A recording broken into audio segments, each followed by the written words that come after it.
It was just past midnight when the sirens started again over Tel Aviv, not for the first time in this war, and, as it would turn out, nowhere near the last. Streaks of light cut across the sky, tracked by cell phone cameras from balconies and rooftops, the same kind of footage that had become grimly familiar to anyone following this conflict since the end of February. Before we go any further, hit that subscribe button right now. This story is still unfolding and you don't want to miss what comes next. Tap that like button too. It costs you nothing, but it tells me you want more breakdowns, without the shouting. Now, let's get into what actually happened and why Iran's missiles keep striking back despite being declared finished.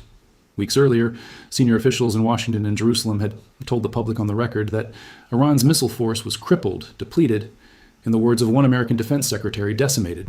And yet here it was again, lighting up the coastline, forcing families into stairwells and shelters, proving that the story of Iran's missile arsenal in 2026 was far from over.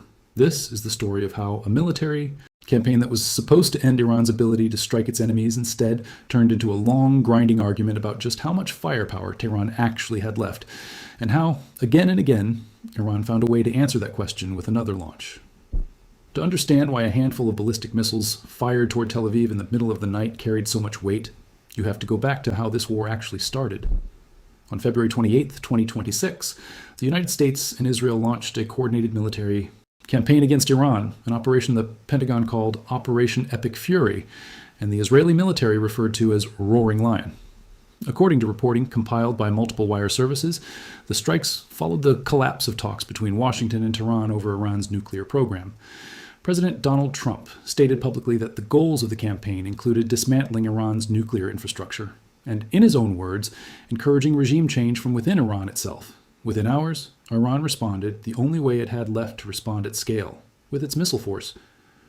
According to reports, Iran fired barrages of ballistic missiles and drones, not just at Israel, but at American installations and Gulf Arab states seen as hosting or supporting the U.S.-Israeli operation.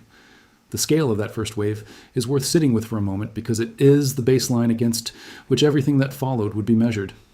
According to Admiral Brad Cooper, cited in coverage of the conflict, Iran launched more than 500 ballistic missiles and over 2,000 drones in the opening days of the war. The Center for Strategic and International Studies in a later assessment confirmed similar figures, noting that Iran fired more than 2,000 drones and roughly 500 ballistic missiles in just the first 4 days of fighting. That is an extraordinary rate of fire for any military, let alone one facing simultaneous American and Israeli air superiority. Qatar alone absorbed more than 200 missiles and 87 drones, along with an attack involving fighter jets. Saudi Arabia was hit with dozens of missiles and hundreds of drones. Jordan reported over 200 incoming projectiles crossing its airspace. Kuwait, the United Arab Emirates, and Oman all reported strikes on military and civilian infrastructure. This was not a symbolic gesture. It was Iran attempting to demonstrate that it could turn the entire Gulf region into a battlefield if it had to. But firing that many missiles in that short time window comes at a cost. And that cost is exactly where this story turns. Iran's missile doctrine has never been about matching the United States or Israel plane for plane or tank for tank. For nearly 2 decades, Tehran has built its regional deterrence around exactly this scenario, an asymmetric force of thousands of short and medium-range ballistic missiles that could, in theory, saturate enemy air defenses through sheer volume, even against a technologically superior adversary. A report examining Iran's arsenal in this specific conflict cited Israeli assessments putting Iran's pre-war stockpile at approximately 2,500 ballistic missiles, with an Israeli Defense Force estimate of ongoing efforts to expand that number toward 8,000 within 2 years before the war interrupted those plans. Bloomberg described Iran as possessing roughly half a dozen variants of short and medium-range missiles, along with cruise missiles, together forming the largest arsenal in the Middle East. That was the machine Israel and the United States set out to break in the opening days of the war. If this kind of careful, fact-based breakdown is helping you actually understand this conflict instead of just reacting to headlines, drop a comment right now telling me which part has surprised you the most so far. I genuinely read every single comment, and it shapes exactly what I dig into next. For a while, the public narrative was that they had broken it. On March 1st, 2026, just days into the campaign, the Israeli military made a bold public claim. Brigadier General Efi Defrin, an Israeli military spokesman, said in a televised statement that Israeli forces had destroyed approximately half of Iran's missile stockpiles during the operation. Defrin went further, stating that Israeli strikes had also prevented the production of at least 1,500 additional missiles that Iran had been manufacturing. He noted that Iran had reportedly been producing dozens of surface-to-surface missiles per month before the war, with plans to scale that production into the hundreds monthly. If true, this was a devastating blow, not just to the missiles already in Iran's inventory, but to the country's ability to replace them. That claim set the tone for weeks of public messaging from Washington and Jerusalem. A think tank analysis published in early March described Iran's missile firepower as having almost run out, arguing that even with a larger stockpile of short-range missiles than medium-range ones, Iran's launchers, logistics, and storage-to-launch pipeline were being steadily ground down by continuous American and Israeli strikes.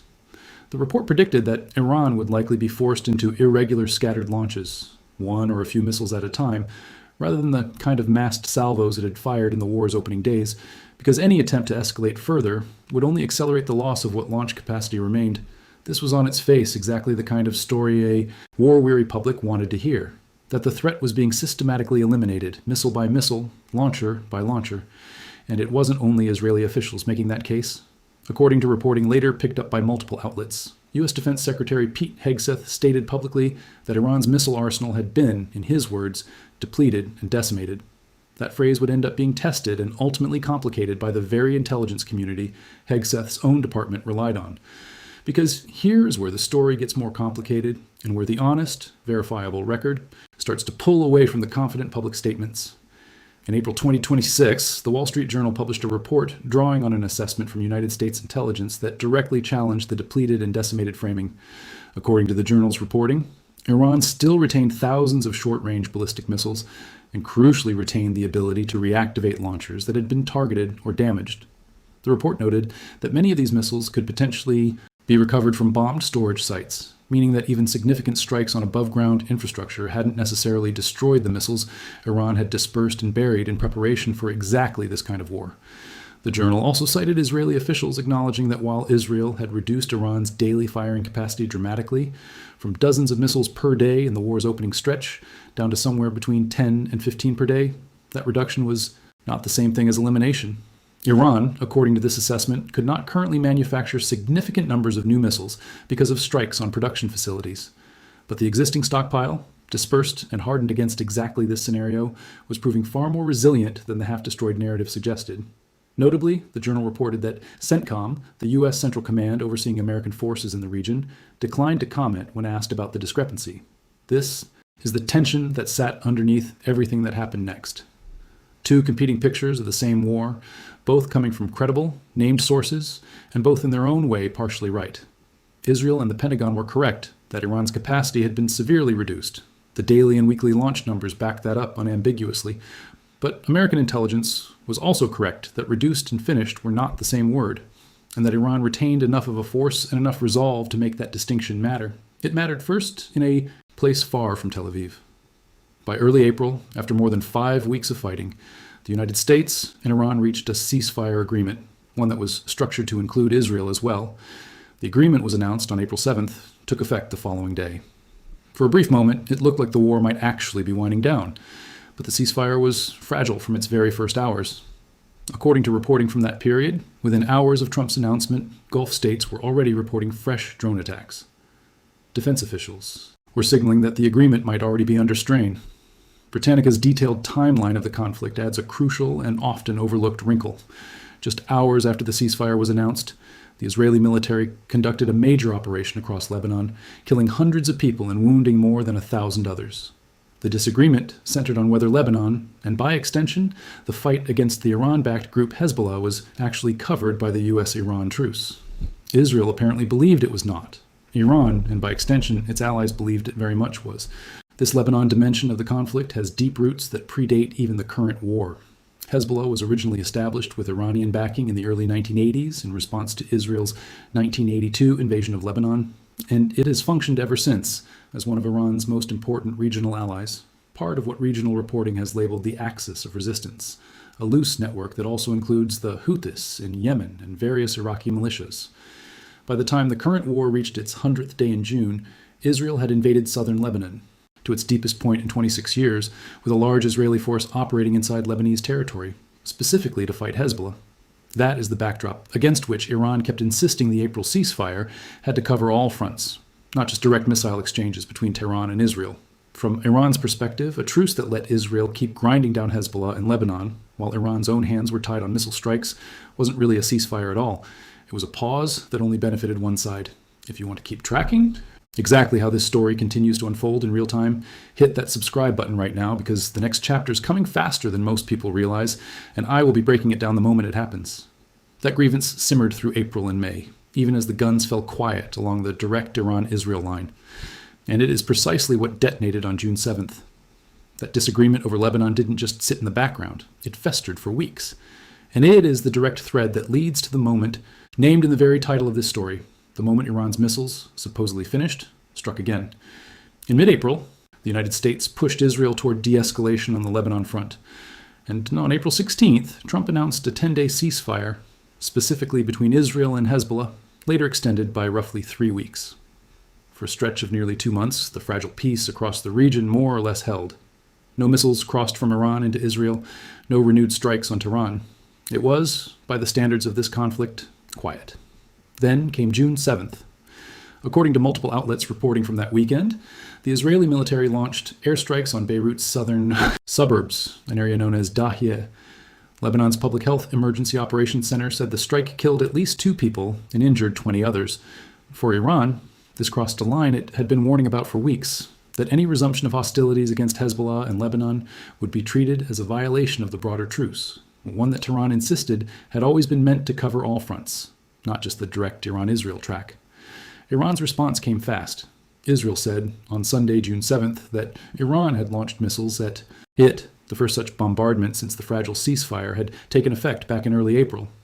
Iran's state broadcaster confirmed the launches, and explosions were reported across northern Israel. By the early hours of Monday, June 8th, the exchange had escalated into what multiple outlets described as the most significant flare-up since the April truce. Iran's Revolutionary Guard stated that its missiles had targeted 3 military air bases inside Israel, 2 in the center of the country, 1 in the north. According to figures reported by the Israeli military, Iran launched nearly 30 ballistic missiles at Israel in that exchange alone. Israel, in turn, responded with airstrikes targeting what it described as central and western Iran, though officials at the time did not disclose precisely what had been hit. This exchange, taking place a full 100 days into the war, represented the first missiles Iran had fired at Israel in roughly 2 months. Direct, unambiguous proof that whatever had been depleted and decimated in March, Iran retained enough missiles, enough functioning launchers, and enough intent to strike again the moment it judged its red lines had been crossed. The ripple effects went well beyond Israel and Iran. According to reporting, Israel detected a missile launched from Yemen early on June 8th, home to the Iran-backed Houthi movement, indicating the Houthis had reactivated their own front in coordination with Tehran. Saudi Arabia sounded air raid sirens near an airbase hosting American forces, though the kingdom later said the danger had passed without incident. Jordan's government communications minister confirmed on social media that Jordanian airspace had been breached by a number of missiles overnight, forcing interceptions by Jordanian and American air defenses working in tandem. Iraq, caught geographically between Iran and its enemies, announced the temporary closure of its airspace to all flights for 72 hours as a precaution. This kind of regional spillover had by June become almost a signature of the war. The UAE alone had intercepted and destroyed hundreds of ballistic missiles, drone attacks, and cruise missiles fired from Iran using Patriot and THAAD systems acquired from the United States. Kuwait, too, absorbed sustained fire. In Saudi Arabia, an Iranian missile strike on Prince Sultan Air Base destroyed and damaged several American refueling aircraft, including a Boeing E-3 Sentry and at least one KC-135 Stratotanker caught on the ground. The Aramco refinery complex at Ras Tanura was struck more than once, briefly halting operations before reopening in mid-March. None of this was happening in isolation from the missile stockpile debate. Every one of these strikes was in effect Iran spinning down the same inventory that Israeli officials were simultaneously describing as half destroyed. We are approaching the final stretch of this story. If you have stayed with me this far, that tells me you genuinely care about understanding what is really happening. Do me one simple favor right now. Share this video with one person who keeps asking you what is actually going on with this war, because a 2-minute headline scroll never captures any of this properly. Diplomatically, the reaction from Washington was telling. President Trump told Israeli Prime Minister Benjamin Netanyahu directly that he did not want Israel to retaliate further out of concern that doing so would collapse the ceasefire negotiations entirely. In a public statement, Trump wrote that both Israel and Iran were looking to reach an immediate ceasefire and that final peace negotiations were proceeding. subject to ignorance or stupidity getting in its way, in his words, though he added that the broader blockade affecting Iran would remain in full force until a final deal was reached. Iran's Revolutionary Guard framed the June 7th and 8th strikes not as a full return to war, but as a calibrated warning, stating explicitly that if Israeli aggression continued, the responses will be broader. By Monday afternoon, Iran announced it was halting its attacks, though Tehran explicitly warned that strikes would resume if Israel carried out what it called further acts of aggression in Lebanon. On June 14th, mediators announced a memorandum of understanding intended to bring the broader conflict to a formal lasting end within 60 days of its signing, a diplomatic off-ramp that, on paper, offered the clearest path yet toward actually closing out a war that had already run for months longer than anyone had expected in February. It didn't hold. According to ongoing accounts of the conflict, the 60-day window collapsed in July when Iran struck 3 commercial vessels that had bypassed Iran's officially designated pre-approved shipping route through waters Iran considered under its watch. That single incident reignited the maritime dimension of this war, shifting the conflict's center of gravity away from direct missile exchanges over Israeli and Iranian territory and towards something messier and harder to track. An undeclared low-grade war over tankers and cargo ships moving through the Strait of Hormuz, the Gulf of Oman, and the wider Red Sea corridor. That maritime front is where the story stands as of this month. Tracking maintained by global security monitors through the middle of August documents a string of incidents that show this conflict has never actually ended, even if it no longer resembles the mass missile barrages of February and June. On August 8th, an ADNOC-linked commercial carrier was struck by a missile attack. The same day, the UK Maritime Trade Operations Organization reported a separate projectile strike roughly 18 nautical miles east of Qasab, Oman. On August 9th, an explosion was reported in close proximity to a tanker off the Omani coast. What is confirmed is that the human cost of this maritime escalation has continued to climb. On August 12th, Yemen's Houthi movement claimed responsibility for a so-called double-tap strike on a ship transiting the Bab el-Mandeb Strait in the Red Sea, an attack the Houthis said killed 6 people. Multiple outlets described it as the first fatal Houthi attack on commercial shipping since the broader Iran war began back in February, a grim milestone in its own right. It is worth pausing on why the Strait of Hormuz and the Bab el-Mandeb corridor have become such a persistent flashpoint in this war's later phase. Disruption to traffic through the Strait of Hormuz, one of the most volatile oil choke points on Earth, led to fuel shortages in parts of Asia and produced ripple effects across the global economy, even during the brief periods when direct Iran-Israel fighting had paused. Unlike a missile fired at a military airbase, a strike on a commercial tanker doesn't require reloading an entire launcher system or replenishing a depleted stockpile of ballistic missiles. It only takes one functioning anti-ship cruise missile, one fast attack boat, or one naval mine to shut down a shipping lane and drive global energy markets into a panic. That is part of why this maritime phase of the conflict has proven so much harder to bring to a close than the more visible missile exchanges between Tehran and Tel Aviv. It plays to exactly the kind of low-cost, high-disruption capability that even a badly depleted Iranian arsenal can still sustain, regardless of how many ballistic missiles Israel and the United States have destroyed. There is a second, quieter story running underneath all of this, and it deserves attention because it flips the who's running out of ammunition question back around onto the United States. A Center for Strategic and International Studies analysis, updated through late April, found that the American side of this war has faced its own serious depletion problem. According to the CSIS assessment, Patriot missile interceptor stockpiles, the very systems used to shoot down Iranian missiles and drones, have been reduced by roughly 2/3 since the war began. The analysis further estimated that THAAD missile inventory, which stood at around 452 units before the war, has been cut by about half. A retired senior U.S. military official told ABC News that these reduced numbers are now a real factor shaping Pentagon, planning and potentially shaping President Trump's own decision-making around whether to authorize any renewed large-scale offensive against Iran. Reporting described a defense industrial base struggling to keep pace, noting that the United States fired over 400 Patriot interceptors in just the first 16 days of the operation, a rate that, under existing production contracts, would take more than 2 years to fully replace. In other words, the depletion narrative that dominated headlines about Iran back in March turns out to apply in its own way to the American side of this equation, too. Munitions in modern warfare, it turns out, run out faster than anyone plans for, no matter which side of the fight you are standing on. So, where does that leave the actual military assessment of Iran's missile force 6 months into this war? The honest answer, built from the sources above, is that it is genuinely contested, and that contest itself is the story. Israeli officials from the March statement onward have consistently argued that Iran's stockpile and production capacity have been dealt catastrophic, possibly irreversible damage. American defense officials, at least in their public messaging, echoed that framing. But American intelligence assessments painted a more cautious picture. Thousands of missiles still in inventory, launchers that could be dug out and reactivated, and a production capacity that had been slowed rather than fully destroyed. Multiple outlets separately noted an assessment suggesting Iran retained a maximum of roughly 1,000 missiles specifically capable of reaching Israel, a smaller and more precise figure than the broader regional stockpile numbers. Meanwhile, compiled reporting cited post-2025 war estimates suggesting Iran's total arsenal had fallen to somewhere between 1,500 and 2,000 missiles, down from a pre-war estimate near 2,500, with recent strikes cutting the number of usable launchers roughly in half. There is also a production side angle to this that rarely makes it into the headlines, but matters enormously for how long Iran can keep doing this. Secretary of State Marco Rubio stated publicly that Iran was by some estimates producing more than 100 missiles per month, even amid the fighting. A claim that, if accurate, would mean Israeli and American strikes on production facilities were slowing Iran down without actually stopping the assembly lines. Put those threads together, and you get a more textured picture than either Iran is finished or Iran is untouched. A country whose production capacity has been damaged and slowed, whose stockpile has shrunk from a pre-war estimate near 2,500 missiles into a range analysts now place somewhere between 1,000 and 2,000, but which retains enough dispersed, hardened, and reactivatable capacity to keep surprising the people who keep declaring it finished. Every one of those figures comes from a named source, and every one of them tells a slightly different piece of the story.